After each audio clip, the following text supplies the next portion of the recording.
नमस्कार मित्रांनो, महाराष्ट्र शासन निर्णय या यूट्यूब चॅनलमध्ये मी निलेश सर आपले सर्वांचे पुन्हा एकदा स्वागत करतो। मित्रांनो, आपण या ठिकाणी पाहू शकता की शासकीय कर्मचाऱ्यांसाठी एक अत्यंत महत्त्वाचा जी.आर. शासन निर्णय हा आला आहे। आपण या ठिकाणी पाहू शकता की निवृत्ती वेतनासाठी बँकेत संयुक्त बचत खाते उघडल्यानंतर निवृत्ती वेतनधारकांनी अधिदान व लेखा अधिकारी तसेच मुंबई कोषागार कार्यालयास भरून द्यावयाचे जे काही शपथपत्र आहे ते शपथपत्राऐवजी सध्याचा पेपरवर घेण्याबाबतचा एक अत्यंत महत्त्वाचा जी.आर.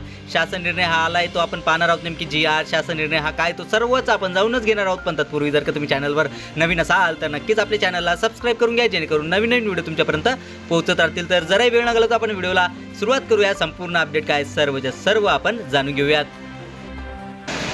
निवृत्ती वेतनासाठी बँकेत संयुक्त बचत खाते उघडल्यानंतर निवृत्ती वेतनधारकांनी अधिदान व लेखा अधिकारी मुंबई तसेच कोषागार कार्यालयास भरून द्यावयाचे शपथपत्र मुद्रांक पेपरऐवजी सध्या साध्या पेपरवर घेण्याबाबत म्हणजेच मित्रांनो, आपण या ठिकाणी पाहू शकता की निवृत्ती वेतनासाठी बँकेमध्ये जे काही संयुक्त बचत खाते जे काही उघडण्यात येणार आहे, निवृत्ती वेतनधारकांनी ते अधिदान तसेच लेखा अधिकारी जे काही मुंबई तसेच कोषागार कार्यालयास भरून द्यावयाचे जे काही शपथपत्र जे काही होते ते अगोदर बॉन्ड पेपरवर देण्यात येत होते, म्हणजे की मुद्रांक पेपरवर देण्यात येत होते, त्याऐवजी आता साध्या पेपरवर घेण्याबाबतचा हा जो काही आहे तो अत्यंत महत्त्वाचा जी.आर. शासन निर्णय आहे। नेमकी जी.आर.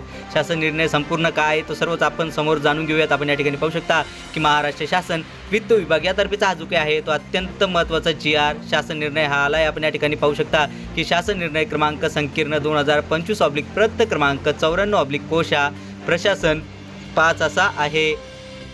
आपण या ठिकाणी शासन निर्णय दिनांक पाहू शकता की दिनांक 14 जुलै 2026चा, म्हणजे की आज आणि आत्ताच आलेला हा अत्यंत महत्त्वाचा जी.आर.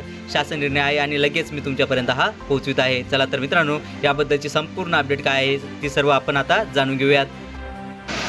मित्रांनो, आपण सर्वप्रथम आता प्रस्तावना पाहूयात आणि मग शासन निर्णय हा जाणून घेऊयात। यामध्ये प्रस्तावना: निवृत्ती वेतनधारकांनी निवृत्ती वेतनासाठी बँकेत संयुक्त बचत खाते उघडलेले असल्यास उपरोक्त नमूद वाचा क्रमांक 3 अन्वये त्यांच्याकडून 100 रुपयाच्या जनरल स्टॅम्पवर पेपरवर शपथपत्र घेण्यात येत होते। उपरोक्त नमूद वाचा क्रमांक 6 अन्वये महाराष्ट्र मुद्रांक अधिनियमाचे परिशिष्ट 1 मधील अनुच्छेदामध्ये सुधारणा करण्यात आलेली असून ₹100 ऐवजी ₹500 मुद्रांक शुल्क निश्चित करण्यात आलेले आहे। तसेच वाचा क्रमांक 7 अन्वये शासकीय कार्यालयांमध्ये दाखल करावयाच्या सर्व प्रकारच्या प्रतिज्ञापत्रावर मुद्रांक शुल्क माफ करण्यात आले असल्याचे नमूद केलेले आहे। तसेच निवृत्ती वेतनधारकांनी बँकेत संयुक्त खाते उघडल्यानंतर सादर करावयाचे शपथपत्र स्टॅम्प पेपरवर घेण्याची अट रद्द करणे ही बाब शासनाच्या विचाराधीन होती। त्या अनुषंगाने खालीलप्रमाणे निर्णय हा घेण्यात येत आहे। म्हणजेच मित्रांनो, आपण या ठिकाणी पाहू शकता की निवृत्ती वेतनधारकांनी बँकेमध्ये जे काही संयुक्त खाते जे काही उघडण्यात आले आहे आणि त्यानंतर सादर करावयाचे जे काही शपथपत्रे होते ते अगोदर स्टॅम्प पेपरवर घेण्यात येत होते आणि ती जी काही अट होती ती रद्द करण्याची बाब ही शासनाच्या विचाराधीन होती। चला तर मित्रांनो, जरा वेळ न घालवता आपण शासन निर्णय काय आहे तो सर्व आता जाणून घेऊयात।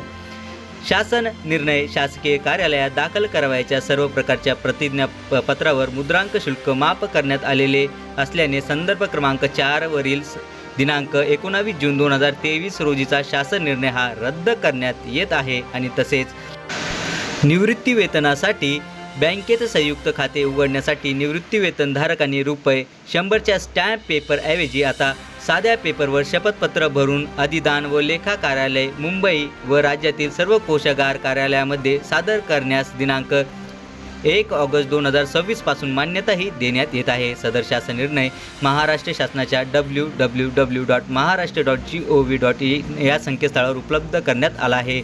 म्हणजेच मित्रांनो, तुम्हाला जर का हा जो काही जी.आर. आहे, शासन निर्णय आहे, हा जर का तुम्हाला डाउनलोड किंवा क्रॉस चेक हा जर का करायचा असेल तर ही जी काही आपली महाराष्ट्र शासनाची ऑफिशियल वेबसाईट आहे यावर जाऊन तुम्ही डायरेक्टली हा जी.आर. डाउनलोड करू शकता। करायला जमला नाही तरी काही हरकत नाही, आपल्या व्हिडिओच्या खाली डिस्क्रिप्शन बॉक्समध्ये मी आपल्या टेलिग्राम चॅनलची लिंक ही दिली आहे, तेथून तुम्ही याबद्दलची जी काही सविस्तर PDF आहे ती डाउनलोड करू शकतात।